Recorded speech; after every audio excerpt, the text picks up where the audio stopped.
Amados, eu queria que você prestasse atenção, por gentileza, nesse vídeo que eu vou passar.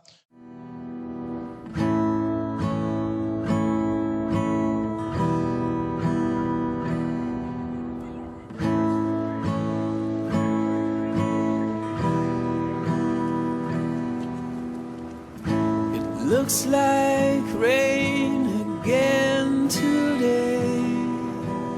Dark clouds gather and fill the sky. Don't know how to talk to you, just know how to say goodbye. Have you actually got a driver's license? I don't think so. Did you see his back there? Go back where you came from. Understand? Go back where you came. He doesn't know anything to me.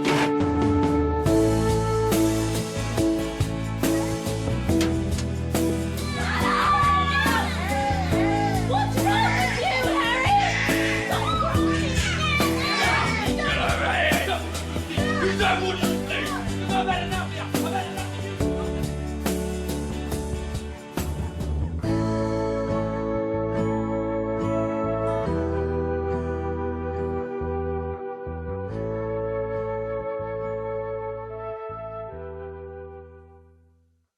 Amados, esse vídeo mostra uma grande realidade.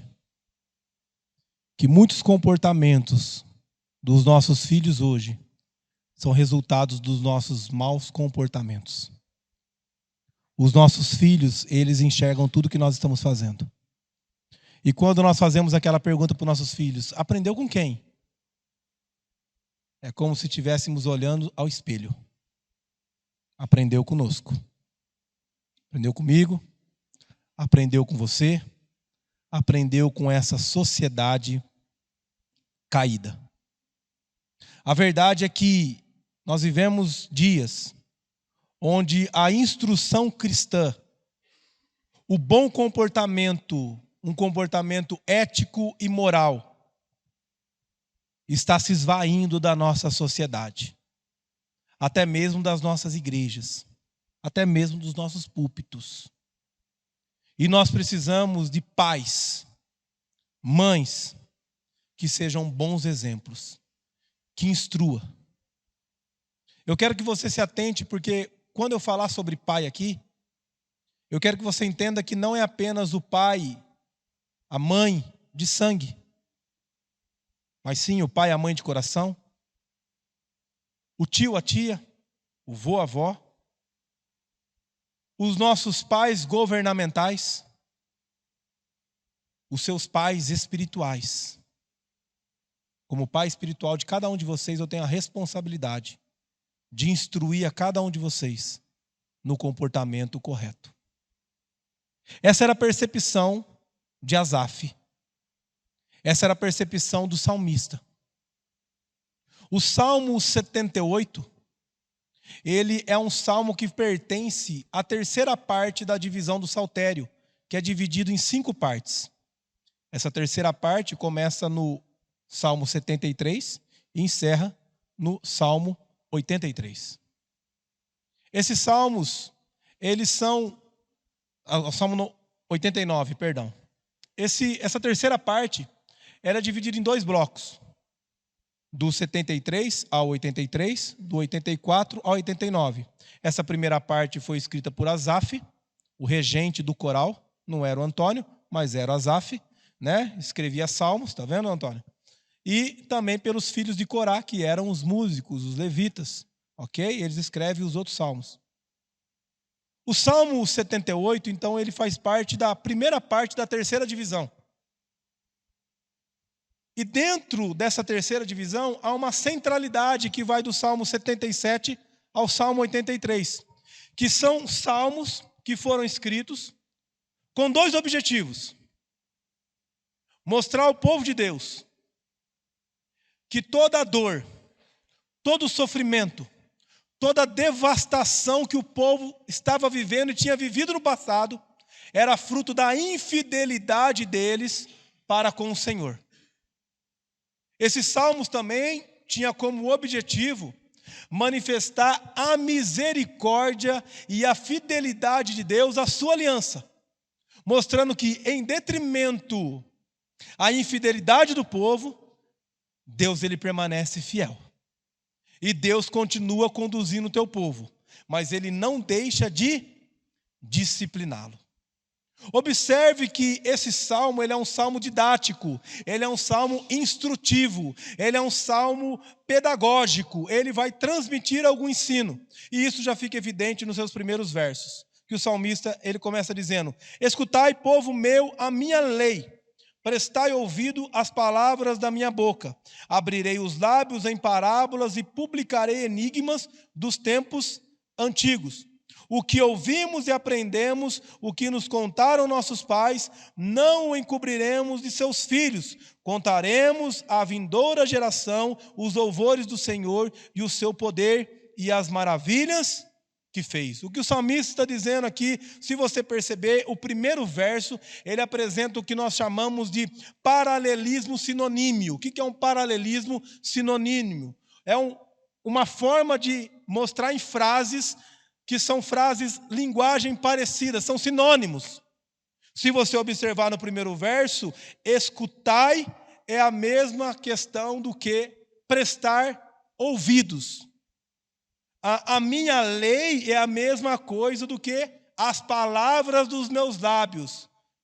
Por que os salmistas, por que quando escreve uma poesia, por que há essas repetições? Isso tem como objetivo enfatizar o que vai ser dito. O que o salmista aqui está dizendo é: olha, prestem muito atenção o que eu irei dizer. Prestem muito atenção nos ensinamentos que eu irei transmitir. E quais são esses ensinamentos? O que ele vai fazer? Ele diz: abrirei a boca para contar parábolas, que é o quê? São histórias. Contarei enigmas, no caso aqui enigmas não é traduzido por charadas, enigmas aqui se refere a maravilhas, coisas extraordinárias que Deus realizou. O que ele está dizendo? Olha, escutem, fiquem atentos, agora eu vou contar para vocês a história, as maravilhas que Deus realizou, onde? Nos tempos antigos. Aqui Davi já havia morrido, não há como datar esse salmo, mas pela escrita, tudo pelo contexto, a gente vai entender que passou muitas épocas, mas aqui o salmista ele vai voltar lá para o Egito, e ele vai vir narrando toda a história de Israel, a fim de mostrar a infidelidade do povo de Deus, a misericórdia e a fidelidade de Deus. Então, após ele dizer o que ele vai fazer, qual que é o objetivo dele e como ele vai fazer, a quem ele vai fazer, veja, ele está dizendo: olha, eu vou contar o que vai ser dito. São histórias, são coisas maravilhosas. A quem eu vou contar? As gerações vindouras.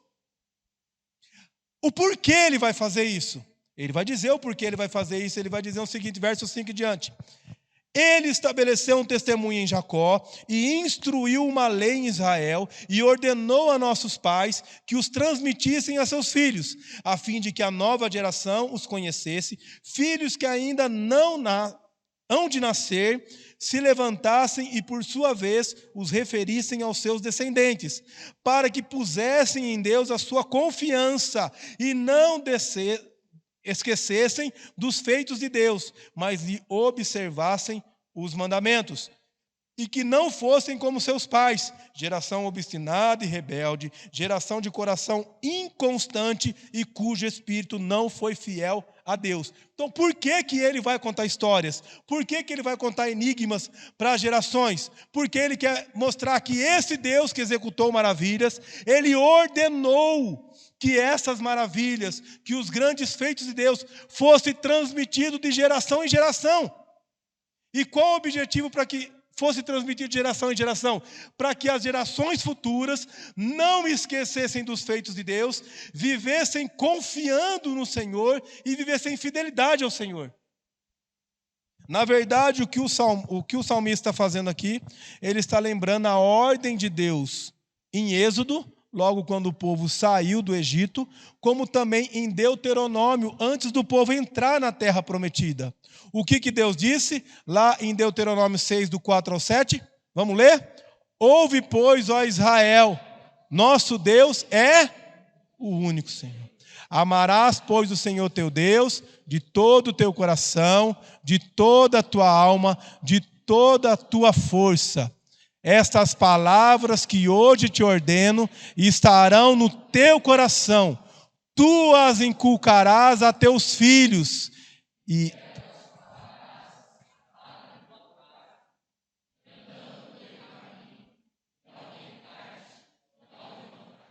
Ou seja, o que ele está lembrando? Ouve, Israel, eu sou o único Senhor. Vocês vão me amar de todo o coração, vocês vão me servir de todo o coração, e tudo isso que vocês viveram, vocês vão inculcar isso aí na cabeça dos vossos filhos.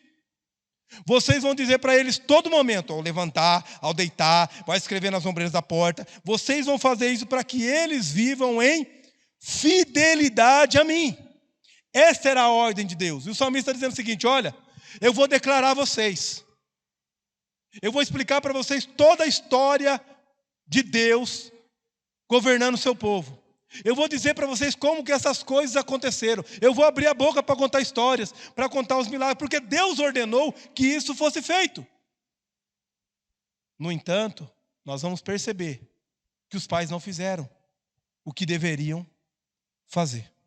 O que o salmista está querendo alertar aqui o povo é que a instrução cristã, bíblica, ela vai conduzir, suscitar uma geração fiel ao Senhor. E é exatamente sobre essa verdade que eu quero refletir com você nessa noite. A instrução cristã, ela suscita uma geração fiel a Deus. Amados, essa é a ordenança que o Senhor fez a todos nós.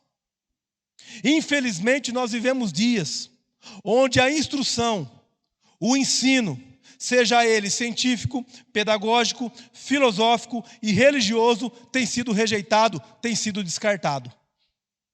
As escolas estão abandonadas. As universidades cada vez mais, as cadeiras estão sendo ocupadas e muitos professores que não têm compromisso com o Senhor são os que lecionam para os nossos filhos.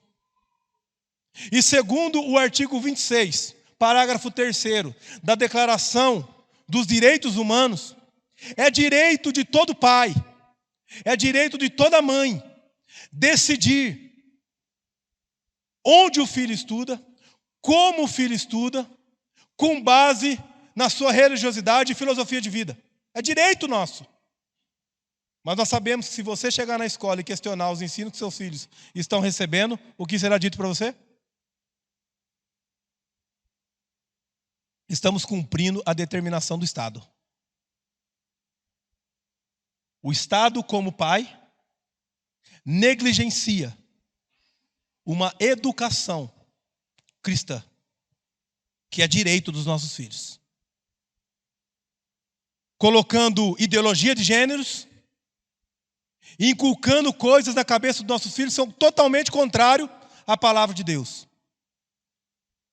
Vou pedir licença para os filhos e dizer para você, pai, para você, mãe, não dê ouvidos para essa falácia de que seu filho tem o direito de escolher em qual Deus ele quer acreditar. Isso é uma mentira do diabo. Não dê ouvidos a essa falácia de que seu filho deve escolher a sexualidade que ele quer viver.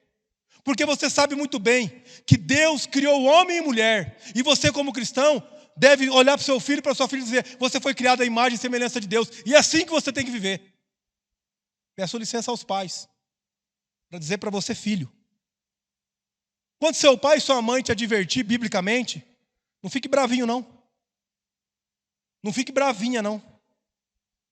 Mas compreenda que o seu pai e sua mãe está obedecendo a ordem de Deus para a vida deles. Isso recai sobre eles. Dizer a verdade muitas vezes dói. Mas como dizia um cantor, a verdade dói, mas ela liberta. Às vezes é difícil ouvir uma verdade. E agora eu digo como pastor de vocês. Quando o pastor chamar a atenção de vocês, não fique emburradinho, não. Não fique emburradinha, não. Só se não for bíblico. Só se não for verdadeiro.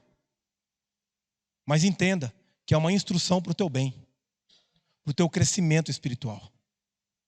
A verdade é que todos nós recebemos a ordem divina de instruir, de educar no princípio bíblico, no princípio da palavra do Senhor. E por que que a instrução, ela suscita uma geração fiel a Deus? Esse salmo vai mostrar 4 motivos. E o primeiro motivo é qual? É que a instrução previne a infidelidade a Deus. Observe que o salmista, do verso 9 em diante, ele diz assim: os filhos de Efraim, embora armados de arco, bateram em retirada no dia do combate. Não guardaram a aliança de Deus, não quiseram andar na sua lei, esqueceram-se das suas obras e das maravilhas que lhes mostrara. O que Deus está dizendo aqui? Que Efraim é a tribo mais proeminente do reino do norte, que é o povo de Israel. O que está dizendo é que Efraim, embora como um soldado armado, com armas para poder batalhar, diante de um exército, bateu em retirada, correu, agiu de maneira covarde. Mas quem é esse exército? Qual era esse exército? Não há aqui um exército físico. Aqui o exército é o Senhor dos exércitos. Diante do dever deles, em cumprir os mandamentos do Senhor, diante da aliança deles, em fazer a vontade do Senhor, em educar a geração, o que eles fizeram? Eles se acovardaram. Eles receberam todas as prerrogativas, eles receberam todo o suporte divino para poder educar. Todas as maravilhas que Deus realizou, era para eles contarem para os seus filhos. Todos os mandamentos que Deus transmitiu, era para eles ensinar aos seus filhos. O que eles fizeram? Se acovardaram disso. Mas o que eles fizeram? Foram influenciados por outras nações. Agora, eu não vou ler o texto, mas depois você pode ler na sua casa. Se você observar em Deuteronômio capítulo 28, antes do povo entrar na terra prometida, Deus falou sobre bênçãos que acompanhariam eles, caso eles vivessem em fidelidade.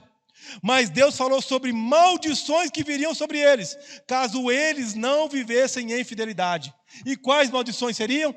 Pestes, pandemias, epidemias, dores, invasões de exércitos, enfim. Você vai ler ali do versículo 15 em diante, você vai ver que ali o Senhor vai relatar muitas maldições que recairiam sobre o povo, por conta da infidelidade, e foi exatamente o que aconteceu. Em 930 a.C., o reino do norte e o reino do sul são divididos. O reino do sul é governado pelo rei Reoboão, filho de Salomão. O reino do norte vai ser governado por Jeroboão. Jeroboão fica preocupado.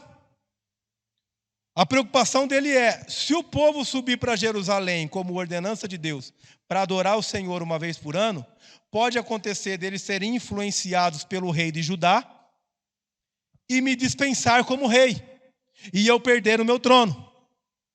Então, vamos ver o que Jeroboão fez? Fez 2 bezerros de ouro e disse ao povo: basta de subirem a Jerusalém. Vês aqui teus deuses, ó Israel, que te fizeram subir da terra do Egito. Veja, Jeroboão fez 2 bezerros de ouro, colocou no meio do povo de Israel e falou assim: ó, está aqui os seus deuses. Eles que tiraram vocês do Egito. É a eles que vocês têm que servir, é a eles que vocês têm que adorar, é diante deles que vocês têm que se prostrar. Não precisa ir para Jerusalém. Pode ficar aqui. E o povo caiu nessa conversa de Jeroboão. E o povo permaneceu errante por 210 anos. Já pensou? 2 séculos. Deus é paciente ou não? 210 anos, até que em 720, Deus envia a Síria como vara de disciplina nas suas mãos e leva o povo ao cativeiro. Observe o que diz em 1 Reis, capítulo 17. Leiam para mim, por favor.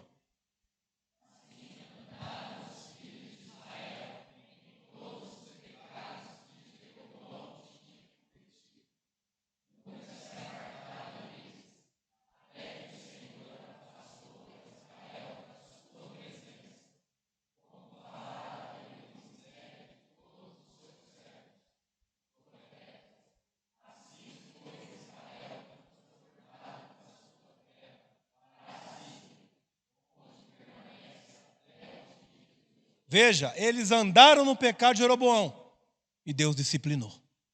Consequência, 210 anos de tolerância. Vocês acham que é outro Deus que fez isso?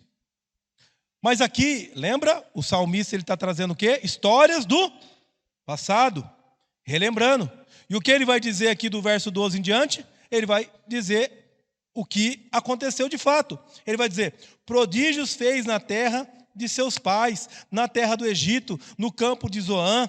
Dividiu o mar e fê-lo seguir, aprumou as águas como num dique, guiou-os de dia como uma nuvem, durante a noite como um clarão de fogo. No deserto fendeu as rochas e lhe deu a beber abundante, como de abismo. Da pedra fez brotar torrentes, fez manar água como rios. O que ele está querendo dizer? Olha, mentiram para vocês. Não foram os bezerros que tiraram você de lá, não foi outro Deus, foi o Deus de Israel, foi o Senhor Criador, Ele que libertou seus pais do Egito, Ele que abriu o mar, Ele que fez a água sair da rocha, Ele que sustentou o povo, é Ele que é Deus. E com essa verdade, qual que era o objetivo dele? Instruir para prevenir aquele povo continuar vivendo na infidelidade de seus pais. Então, meu irmão, pai, mãe, acorda! Quando seu filho vier com essa conversa, eu decido, que Deus que eu vou servir, você não decide nada, porque não há outro Deus. Há um único Deus, há um único Senhor sobre toda a terra. E esse Deus é aquele que libertou o seu povo, é aquele que nos libertou do cativeiro, é aquele que enviou Jesus Cristo, é aquele que nos salvou, é aquele que nos concedeu a vida eterna. Nós precisamos do ensino cristão dentro das nossas casas para que os nossos filhos sejam prevenidos de viver em fidelidade ao Senhor. Por que eles são infiéis ao Senhor? Porque nós temos uma geração infiel ao Senhor? Porque não há instrução. Nos púlpitos não há essa instrução. Quanto pastor dizendo que Deus nunca disse, prometendo que Deus nunca prometeu, distorcendo a palavra de Deus, ensinando o povo a andar no caminho errado, e o povo está perdido. Como estava nos dias de Jesus, quando Jesus olhou para a multidão e eles caminhavam como ovelhas sem pastor, porque não eram bem instruídos. Então nós precisamos de uma boa instrução na igreja, nós precisamos que essa instrução boa, ela seja continuada dentro de casa, ela precisa ser ministrada dentro das escolas, dentro das universidades. Por isso que nós temos que investir, amados, na instrução na escola. É um trabalho em conjunto, não basta. Eu preciso fazer meu papel aqui na igreja como pastor. Você precisa fazer seu papel na sua casa como pai, como mãe. Você como filho obedecendo. Nós precisamos abrir escolas para influenciar a sociedade, para que mais pessoas tenham um ensino cristão, para que eles sejam prevenidos com essa falácia mundana, que há muitos deuses. Esse é o caminho. E graças a Deus, Deus tem nos dado esse privilégio de trilhar esse caminho. Não somos melhores do que ninguém, eu canso de falar isso, mas Deus tem nos dado esse privilégio para que a gente viva em fidelidade. Então vamos transmitir isso aos nossos filhos, para que eles sejam prevenidos a serem infiéis ao Senhor. Segunda verdade que nós podemos compreender aqui, por que a instrução, ela suscita, gera uma geração fiel a Deus? Porque a instrução avulta a misericórdia de Deus. Ela levanta, exalta o quão Deus é misericordioso. Observe comigo do verso 17 em diante, que diz assim: mas ainda assim, veja, o salmista está dizendo, Deus fez tudo isso, abriu o mar, fez água sair da rocha, fez tudo isso aqui, mas ainda assim prosseguiram em pecar contra ele e se rebelaram no deserto contra o Altíssimo. Tentaram a Deus no seu coração, pedindo alimento que lhe fosse do gosto. Falaram contra Deus, dizendo: pode acaso Deus preparar-nos mesa no deserto? Com efeito, feriu ele a rocha, e dela manaram águas, transbordaram caudais. Pode ele dar-nos pão também? Ou fornecer carne para o seu povo? Gente, nada de novo debaixo do sol. Deus libertou, Deus sustentou, e o povo olhou para tudo que Deus já tinha dado e falou assim: mas será que ele consegue dar água para nós aqui? Sei não, hein? Aí Deus dá água da rocha. Deus deu água e falou assim: a água ele dá, mas será que ele dá carne? Essa eu quero ver agora. Veja, amados, até na gastronomia o povo tenta a Deus, né? Nós somos pecadores demais. E entenda uma coisa: duvidar da providência de Deus é o mesmo que duvidar de Deus. Duvidar que Deus ele pode mandar carne e água é a mesma coisa que duvidar que ele pode salvar.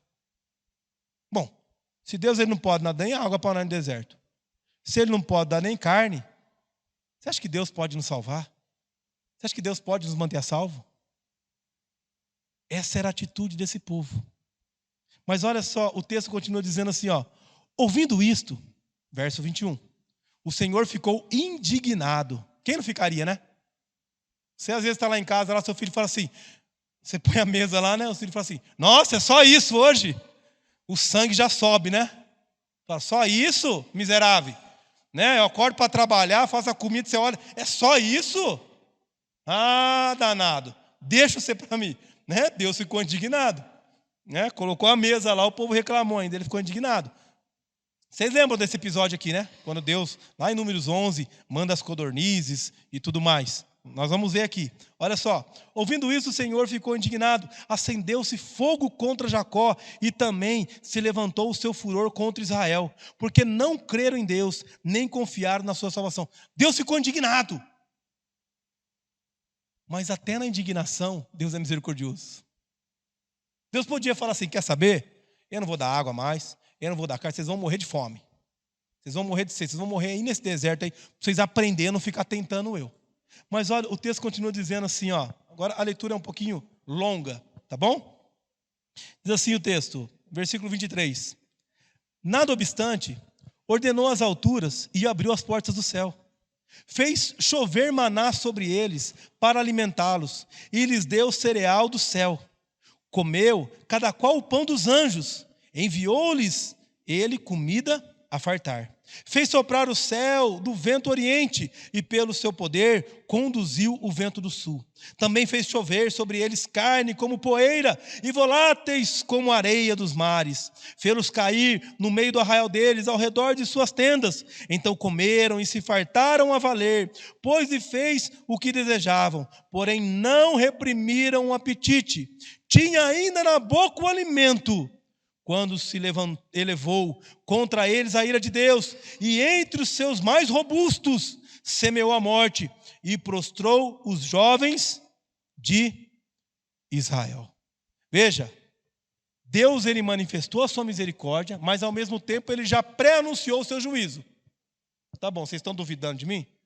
Eu vou dar comida para vocês. Mas deu tanta carne, que a versão aqui diz que eles começaram a vomitar.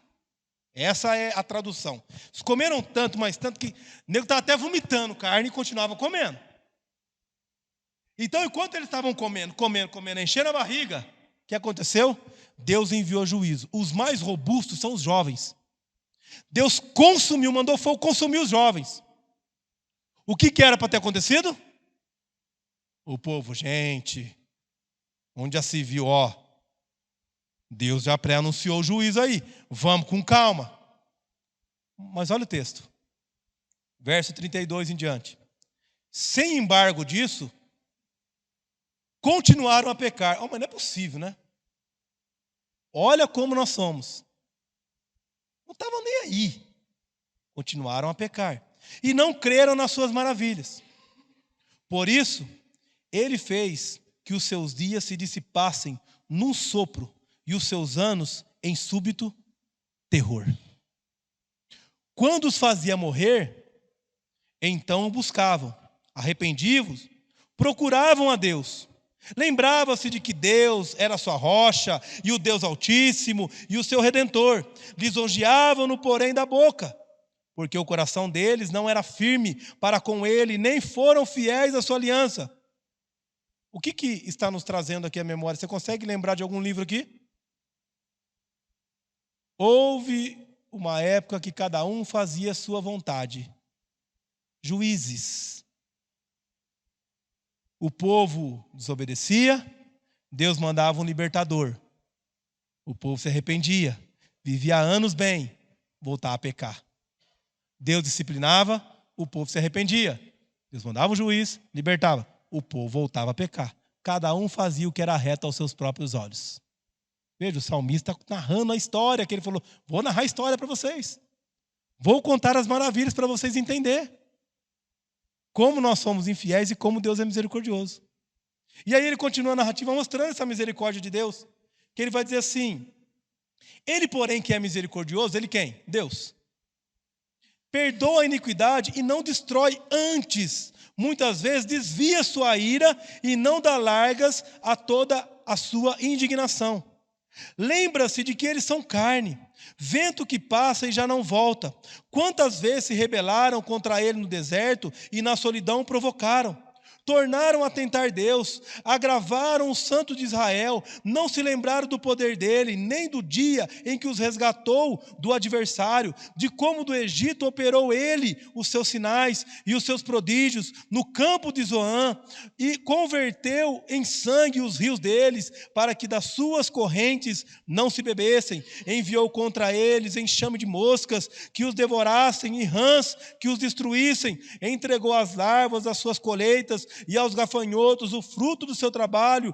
Com chuvas de pedra lhe destruiu as vinhas e os seus sicomoros com a geada. Entregou a Saraiva o gado deles e aos raios os seus rebanhos. Lançou contra eles o furor da sua ira, cólera, indignação e calamidade, legião de anjos portadores de males. Deu livre curso à sua ira, não poupou da morte a sua alma deles, mas entregou-lhes a vida à pestilência. Feridos todos os primogênitos do Egito, as primícias da virilidade nas tendas de Cã. Fez sair o seu povo como ovelhas e o guiou pelo deserto como um rebanho. Dirigiu-os com segurança e não temeram, ao passo que o mar submergiu os seus inimigos. Levou-os até a sua terra santa, até o monte que a sua destra adquiriu. Da presença deles expulsou as nações, cuja região repartiu com eles por herança, e nas suas tendas fez habitar a tribo de Israel. Deus é misericordioso. O povo tentou Deus no deserto. O povo pediu comida, Deus deu. O povo permaneceu infiel, mas mesmo assim, Deus conduziu aquele povo por todo o tempo, os 40 anos de deserto. Deus concedeu para eles a terra prometida. Deus fez eles habitar, por quê? Porque Deus é fiel à sua aliança. Deus havia prometido a Abraão, a Isaac, a Jacó, aquele local, a terra de Canaã, e ele conduziu o povo da promessa até aquele local. Por quê? Porque ele é misericordioso. E é essa verdade que nós temos que proclamar aos nossos filhos, dizer para eles: você pode errar, você pode falhar, você pode pecar, mas há um Deus misericordioso sobre a tua vida. Há um Deus que te ama, há um Deus que não te abandona, há um Deus que está com você. Você pode passar lutas, você pode passar dificuldades, você pode ter problemas com a sua fé, você pode ter atitudes de infidelidade, mas Deus te ama. E se Ele te escolheu, Ele tem um propósito para a sua vida, Ele vai cumprir. Então, quando nós instruímos, quando nós olhamos para a história, a gente vê o quê? A misericórdia de Deus. Conte a história da sua vida para os seus filhos. Diga a ele como que Deus foi misericordioso com você, libertando você dos seus pecados, transformando a sua vida, conduzindo você de maneira graciosa. Terceira verdade que nós podemos observar aqui é que a instrução, ela alerta o juízo de Deus. Porque você acha que o povo parou? Parou não. Infelizmente continuou. E olha só o que diz do verso 56. Ainda assim, tentaram o Deus Altíssimo. Essa expressão tentaram é a mesma expressão rebelaram. Vai aparecer 4 vezes aqui nas 4 divisões. Verso 8, verso 17, verso 40 e verso 56. E tentar rebelar é desafiar Deus. O povo vai de novo desafiar Deus. Vamos ver o texto. E não lhe guardaram os testemunhos, que é a lei de Deus. Tornaram atrás e se portaram aleivosamente como seus pais. Desviaram-se como um arco enganoso, pois o provocaram com seus altos e o incitaram a zelos com as suas imagens de escultura. Deus ouviu isso e se indignou. E sobremodo se aborreceu de Israel. Veja, amados, o povo continuou desviando da palavra do Senhor. O povo de Israel continuou na terra prometida, agora nós já estamos. Se entregando aos deuses cananitas. Se curvando diante deles. Na idolatria, que é uma abominação ao Senhor. Tentaram, desafiaram o Senhor. E aí o texto vai dizer o seguinte: por isso abandonou o tabernáculo de Siló, a tenda da morada entre os homens, e passou a arca de sua força ao cativeiro, e a sua glória à mão do adversário. Entregou o seu povo à espada, e se encolarizou contra a sua própria herança. O fogo devorou os jovens deles, e as suas donzelas não tiveram canto nupcial. Os seus sacerdotes caíram à espada, e as suas viúvas não fizeram lamentações. Que dias que foram esses? Quando os filisteus invadiram Israel. E segundo o texto, o que diz? Pelejaram os filisteus, Israel foi derrotado. Vamos lá? E cada um fugiu para a sua tenda. Foi grande a derrota, pois foram mortos 30.000 homens de pé. A arca de Israel. E mortos os 2 filhos de Eli, Ofine e Finéias. O que o salmista está dizendo aqui? Que Israel foi uma assolação.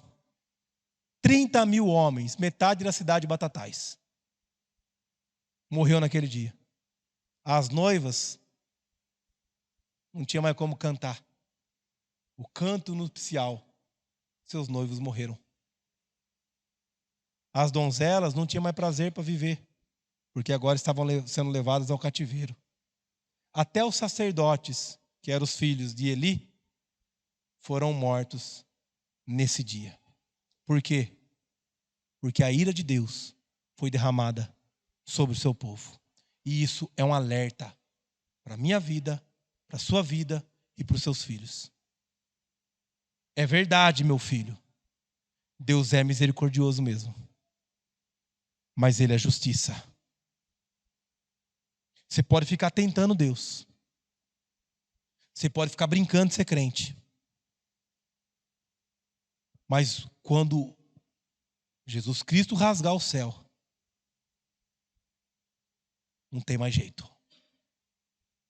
Não tem mais o que você fazer.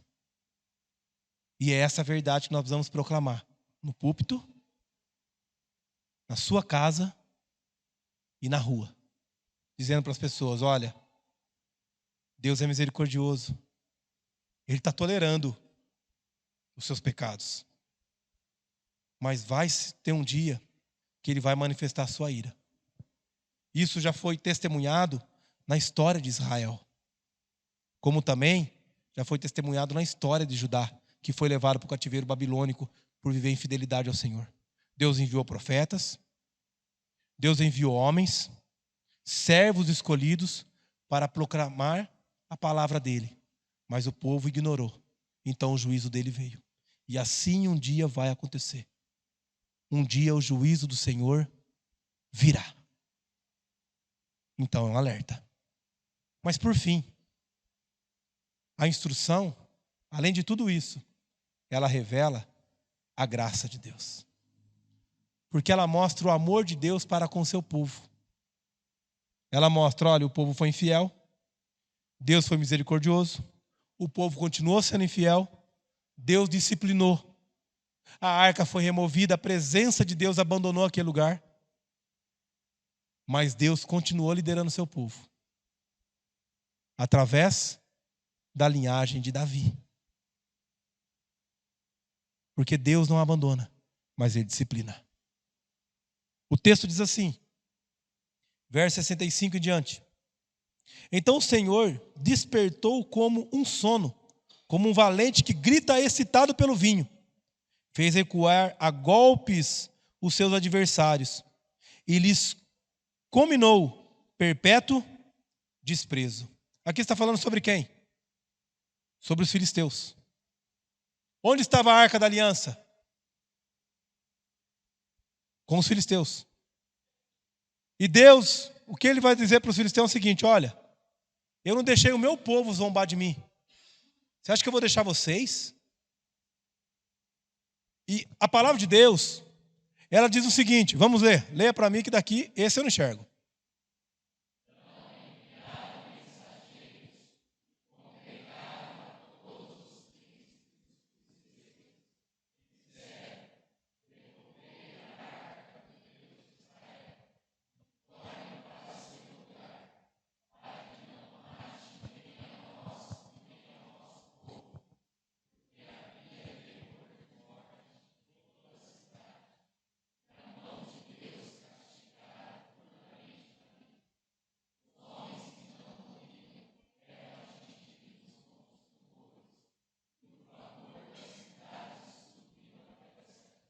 Amado, já pensou? O que os filisteus vão entender? E o povo de Israel tinha que entender? Os filisteus só venceram a batalha e levaram a arca porque Deus quis. Porque quando a arca estava na terra dos filisteus, os filisteus começaram a morrer. E eles foram tomados de tamanho temor, que eles falaram assim, gente, põe essa arca para fora, devolve. Devolve porque isso aqui é maldição. Deus está lutando. E o povo de Israel tinha que olhar e falar assim, Deus é poderoso, que Ele está acabando com todos os filisteus. Então eles queriam devolver. Só que aí Deus vai falar assim, mas para o arraial de Siló eu não volto mais. Para o meio do povo de Israel eu não volto mais. Será que Deus está sendo mesquinho? A promessa de Deus está se cumprindo. Porque Deus governará o seu povo através do descendente da tribo de Judá, o leão da tribo de Judá. E o texto é muito claro, que diz assim, além disso, rejeitou a tenda de José e não elegeu a tribo de Efraim. Escolheu antes a tribo de Judá, o monte Sião, que ele amava, e construiu o seu santuário, durável como céus e firme como a terra, que fundou para sempre. Também escolheu a Davi, seu servo, e o tomou dos redis das ovelhas. Tirou do cuidado das ovelhas e as crias para ser o pastor de Jacó, o seu povo, e de Israel, a sua herança. Deus não abandonou Israel. Ele vai governar Israel através do descendente de Davi, que é Jesus Cristo. Ele os apacentou, consoante a integridade do seu coração, e os dirigiu com mãos precavidas. Amados, que graça maravilhosa. Deus, Ele liberta o seu povo. O povo tenta Deus. Deus manifesta juízo, mas não deixa de amar o povo. E não deixa aqueles que Deus usou para corrigir o seu povo tirar sarro, oprimir o seu povo. Mas Ele também derrama disciplina sobre eles. A verdade é que isso aqui traz uma grande esperança para o nosso coração. De que Deus é um Deus que nos restaura. E isso revela a graça de Deus. O povo foi infiel, mas Deus é misericordioso e fiel. Quando nós contamos essa história para os nossos filhos, a instrução suscita uma geração fiel a Deus. Então saia daqui nessa noite impulsionado, impulsionada, encorajado, encorajada a instruir com o ensino cristão seus filhos, seus netos, seus amigos, seus parentes, seus irmãos, aqueles que estão lá fora, uns aos outros.